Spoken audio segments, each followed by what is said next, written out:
No programa de hoje, vamos falar de um assunto que já causou desconforto para muita gente. Quem nunca sentiu febre, náusea, dor de cabeça ou diarreia após consumir algum alimento mal conservado? De acordo com o Ministério da Saúde, 13 mil pessoas são internadas todos os anos devido à intoxicação alimentar. Para conversar com a gente sobre esse assunto, recebemos aqui em nosso estúdio Audrey Sacomani, que é especialista em segurança do alimento. Olá, Audrey, seja bem-vinda. Obrigada. Audrey, é um número muito grande de internações. Quais as principais causas de intoxicação alimentar nas pessoas? Bom, primeiramente, vamos entender um pouquinho o que é intoxicação alimentar. A intoxicação alimentar é quando um indivíduo, uma pessoa, ela ingere um alimento contaminado, que ele pode estar deteriorado ou estragado, e, no caso, ter os sintomas como diarreia, vômitos, cólicas abdominais, dependendo do tipo de bactéria e da imunidade da pessoa, pode causar até a morte. Tá? Os tipos mais comuns são aquelas relacionadas a carnes bovinas, as de frangos, que são vinculadas a enterobactérias como clostrídeos, estafilococos, e em seguida vem a maionese, que está relacionada com a salmonela. É importante que, de uma maneira geral, os alimentos mal conservados, mal armazenados, ou que você tenha uma manipulação excessiva dos manipuladores de alimentos, que tenha más condições de higiene pessoal, isso vai ocasionar o quê? Um alimento contaminado, uma multiplicação bacteriana e uma intoxicação alimentar. Agora, a falta de tempo é a grande justificativa, para quem come fora, em lanchonetes ou em restaurantes. Quais as dicas que você dá para quem precisa comer fora de casa, mas não quer ter uma intoxicação alimentar? Bom, geralmente a gente verifica sempre a área externa, de um estabelecimento, de um local.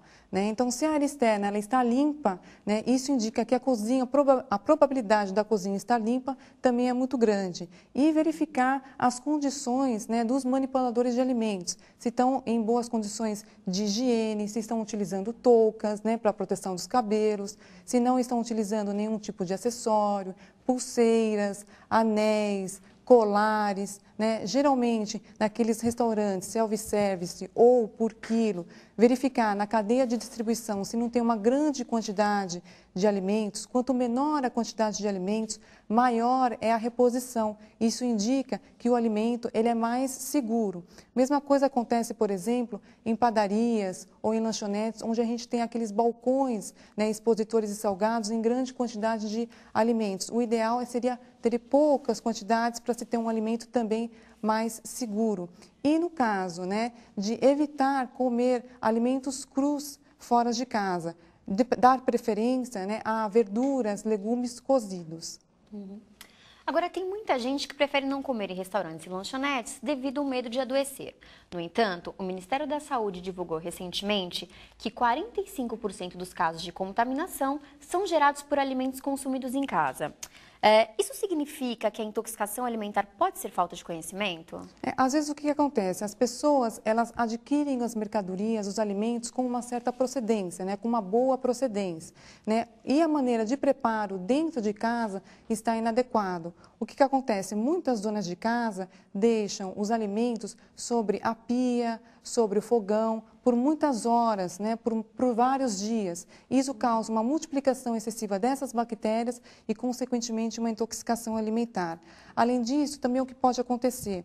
Um descongelamento fora, numa temperatura ambiente, uma temperatura de 25 graus, por exemplo, de um dia para outro. Qual que seria a maneira ideal? É evitar que os alimentos fiquem em uma temperatura muito expostos acima de 2 horas. Então, colocar esses alimentos em recipientes em bom estado de conservação, em bom estado de higiene, proteger e colocar em temperaturas de refrigeração, na geladeira. E o mesmo acontece com os alimentos em descongelamento. Evitar deixar em temperatura ambiente e sim na geladeira.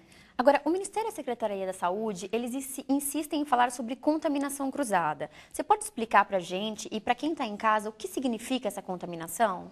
Bom, contaminação cruzada é quando você tem a transferência de micro-organismos, de bactérias, de um alimento para o outro, ou de uma superfície para outra. Então, se eu tenho uma carne assada, por exemplo, que a gente considera que é um alimento higienizado, que passou já de uma temperatura de 60 graus, e eu vou fatiar essa carne assada com um utensílio sujo ou com uma faca suja, eu estou falando que, na verdade, ali acontece uma contaminação cruzada. Ou então, eu tenho uma superfície, uma tábua de corte, onde eu vou manipular um alimento cru e, posteriormente, eu vou manipular um alimento cozido sem antes higienizar essa superfície, eu também estou falando que eu estou tendo uma contaminação cruzada. Apenas nos 4 primeiros meses de 2010, a Divisão de Crimes contra a Saúde Pública de São Paulo apreendeu 21 toneladas de alimentos impróprios para o consumo, média de 5.000 quilos por mês. Qual a relação entre a faixa etária e a evolução da doença?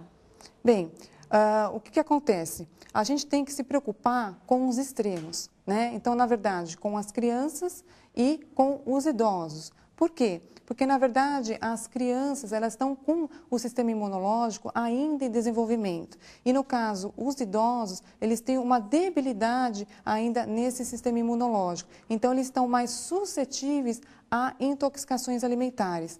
A gente deve também ter uma maior atenção, por exemplo, em crianças menores de 1 ano de idade para a ingestão de alguns alimentos, como, por exemplo, o mel.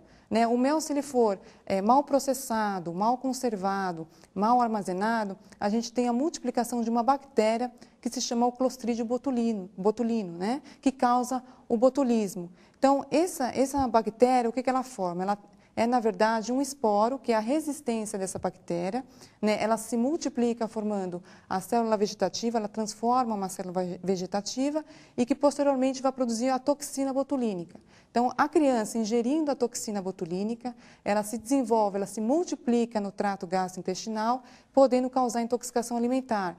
E aí os sintomas ele varia, né? Vai desde uma fraqueza, vômito, diarreia, até, na verdade, um enfraquecimento dos músculos respiratórios, uma dificuldade na mastigação, uma dificuldade na deglutição, que pode levar à morte também. Agora, de acordo com a Secretaria de Saúde de São Paulo, 60% das pessoas que têm intoxicação alimentar, elas não procuram um médico. Quais os riscos que essas pessoas correm?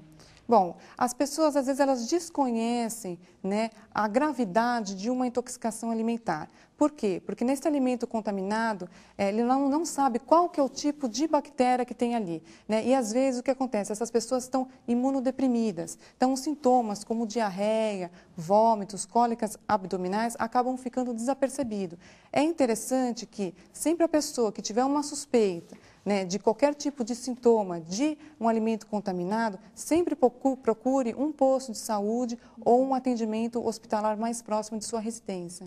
Agora, é muito comum nós ouvirmos falar do Botox, que é o tratamento estético anti-rugas. Só que essa mesma toxina usada para o tratamento estético, ela pode causar uma intoxicação alimentar fatal. Você pode explicar como que acontece isso? Então, no caso, o Botox, o que seria? O Botox é um complexo proteico purificado, né, da bactéria Clostridium botulino, que é a toxina botulínica do tipo A. Né? Essa bactéria toxina botulínica do tipo A, né, no caso, ela é indicada, né, em dosagens muito pequenas, ela vai causar o quê? Uma paralisia, evitar a contração de uma certa região. Né? E, no caso, certas pequenas dosagens, a Anvisa, que é a Agência Nacional de Vigilância Sanitária, ela permite, no caso, em indicações terapêuticas, né, no caso de tratamento de algumas doenças, e no caso nesse setor estético, que é no caso da prevenção de rugas. Agora, você trabalha com segurança do alimento.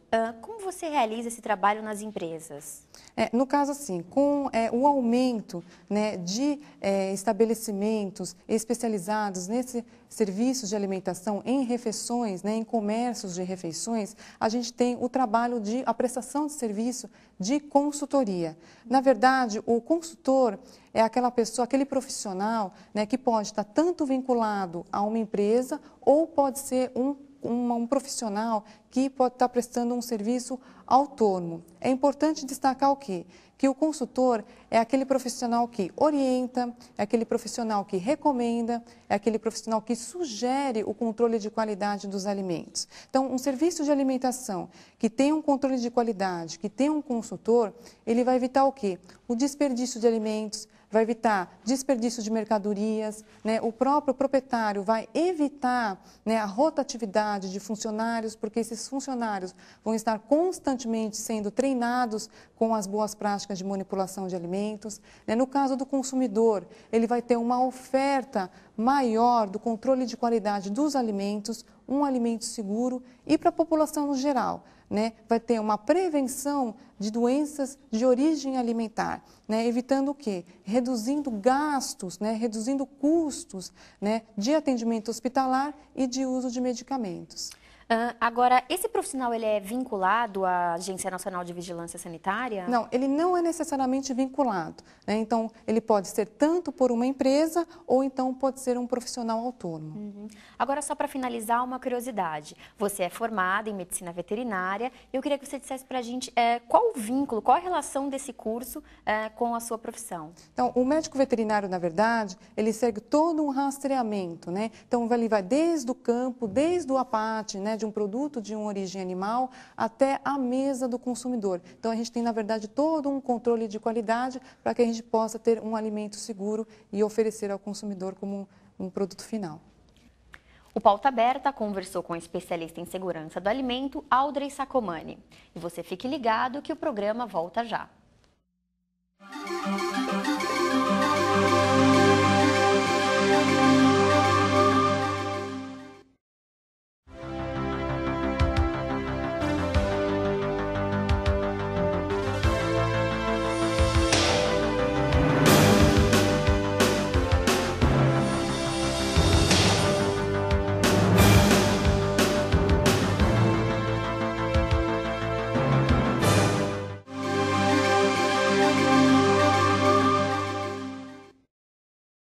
Olá, o Pauta Aberta está de volta e agora o assunto é educação popular, um conceito desenvolvido por Paulo Freire. É um método pedagógico que procura, através de ensinamentos contínuos e permanentes, transformar o sujeito a partir da sua realidade. E para falar sobre o assunto, recebemos o filósofo e educador popular Daniel Augusto Figueiredo, coordenador pedagógico do Núcleo de Educação Popular do Instituto Paulo Freire, que atua há mais de 10 anos nessa área. Por favor, conte um pouquinho para nós, como está o cenário da educação popular atualmente no Brasil? Então, falar em atualidade da educação popular remete ao próprio conceito da educação popular dentro de Paulo Freire, né? A educação popular existe enquanto uma forma de fazer com que os sujeitos tomem consciência da realidade em que vivem e assim tentem transformá-la, né? Uma realidade entre opressores e oprimidos. Uma vez que a gente vive ainda num mundo de opressão, a educação popular ela ainda é necessária, é muito necessária, e ela tem sido desenvolvida em todos os estados brasileiros, com diversos tipos de metodologia diferente e com diversos tipos de intencionalidades diferentes, né? É isso que a gente pode dizer que diferencia a educação popular que é feita de um lugar para outro, é o que se pretende com ela, né? Alguns tipos de educação popular pretendem uma emancipação, outros mais um apaziguamento de conflitos, né? Que não transforma o sujeito, não emancipa o sujeito. Sabe, dentro dessa colocação, como que surgiu a concepção de educação popular? Falando mais da concepção popular de Paulo Freire, né, ela é fruto da ditadura militar, né, da necessidade de fazer com que aqueles que sempre foram privados do ensino formal buscassem algum tipo de estudo, né, mas que esse estudo não fosse apenas um estudo de conteúdos, na verdade, a aceitação de conteúdos prontos, né? Mas muito mais do que isso, um exercício de fazer uma leitura crítica da sua própria realidade para transformar essa realidade, né? Então, a educação popular tem como foco fundamental as pessoas que são privadas no mundo de diversos bens, de diversas de oportunidades, né? Que o sistema social que a gente tem não disponibiliza para elas. Entendo.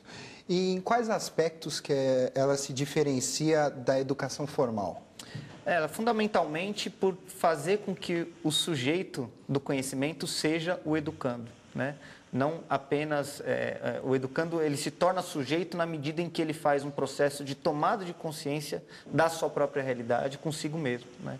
E na educação formal, esse processo, pelo fato dele ser controlado, pelo fato dele da gente ter um histórico de gestão que ainda não é democrático, a educação formal não dá a possibilidade dos sujeitos do conhecimento, os educandos, se emanciparem, né? Buscarem entender-se a si mesmo dentro da realidade em que vive.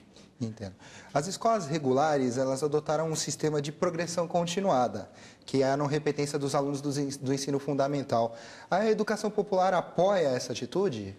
Então, esse projeto é um projeto muito interessante porque o conhecimento não é seriado, né? As pessoas não são iguais, as pessoas têm realidades psíquicas diferentes, têm realidades de mundo diferentes. Então, o ensino ele tem que dialogar com a realidade de mundo em que as pessoas vivem e com a realidade psíquica de cada um, né?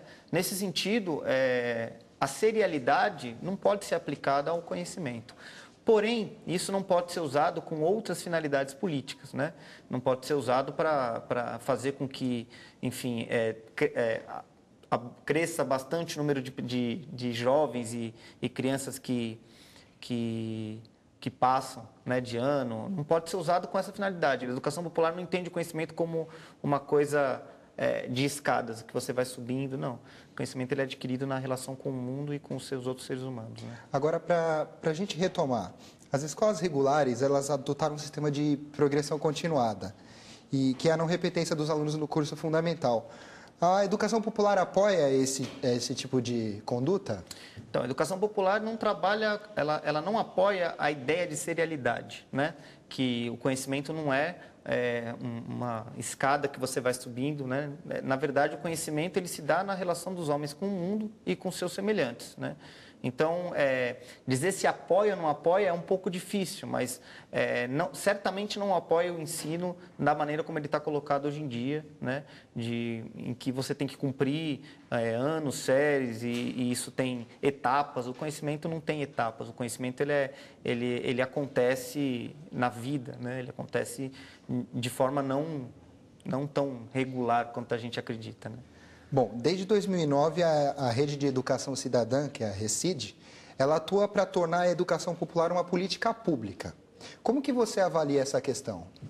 Eu acho fundamental a educação popular se tornar política pública, né? Porque as instituições que trabalham com educação popular, elas penam muito para conseguir recursos, para conseguir, de fato, desenvolver projetos em educação popular, é muito difícil.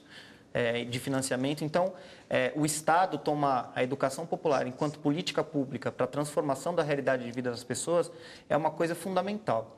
Porém, né, a institucionalização da educação popular não pode levar também a um estacionamento de metodologias, né? Ela tem que continuar com o pé no chão dos movimentos sociais, dos movimentos populares que iniciaram o trabalho em educação popular. Existe a possibilidade de nós colocarmos em prática esse modelo de educação popular como base no ensino público do Brasil?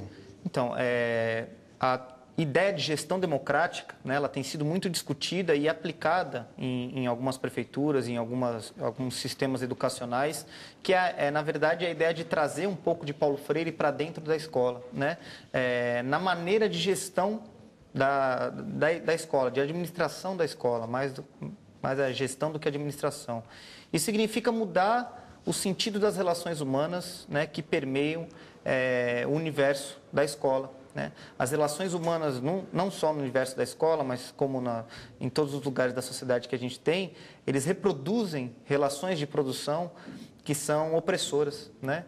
A relação professor-aluno é opressora, a relação entre professor e direção é uma relação opressora. Então, a ideia da gestão democrática e de uma escola mais cidadã é a ideia em que as relações mudem, em que todos sejam tratados como sujeito do conhecimento, né?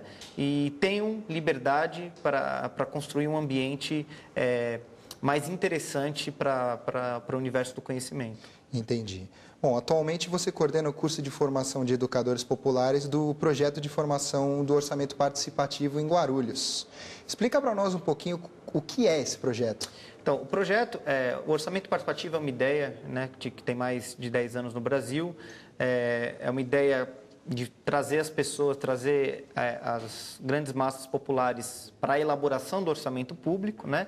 E com isso se elegem representantes da população para atuarem junto ao governo e para fazerem as suas reivindicações e transformarem o orçamento da cidade, né?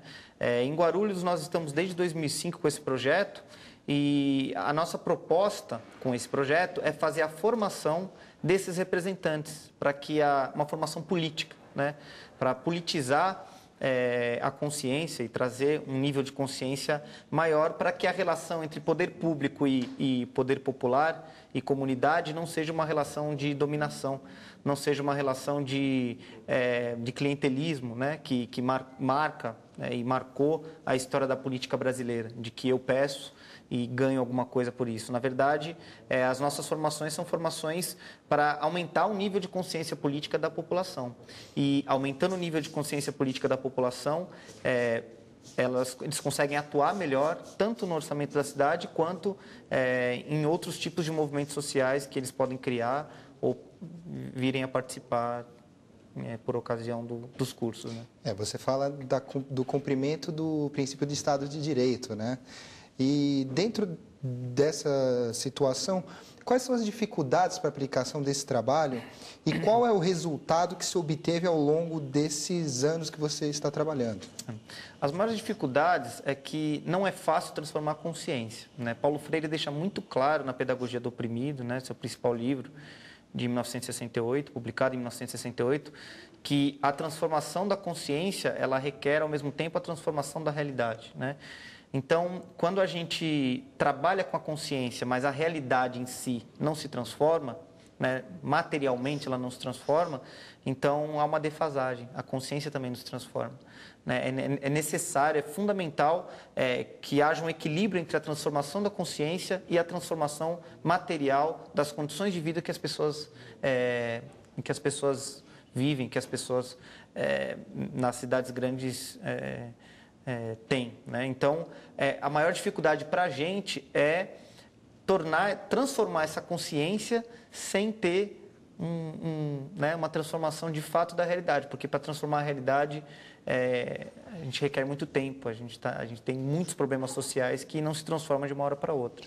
Com certeza. E os ganhos que a gente tem com isso, né, é possível, e muitas vezes já aconteceu da gente perceber isso, transformação da consciência sem a transformação material, né? Pessoas que estão numa realidade, que se descobrem num mundo completamente diferente e a partir desse descobrimento, né, a partir dessa descoberta, ela transforma a sua vida, ela transforma as relações que ela tinha com as pessoas e isso para a gente é um ganho fundamental. Está certo. Conversamos com o Daniel Augusto, filósofo e educador popular. Eu sou Roberto Fávaro e o Pauta Aberta fica por aqui. Obrigado.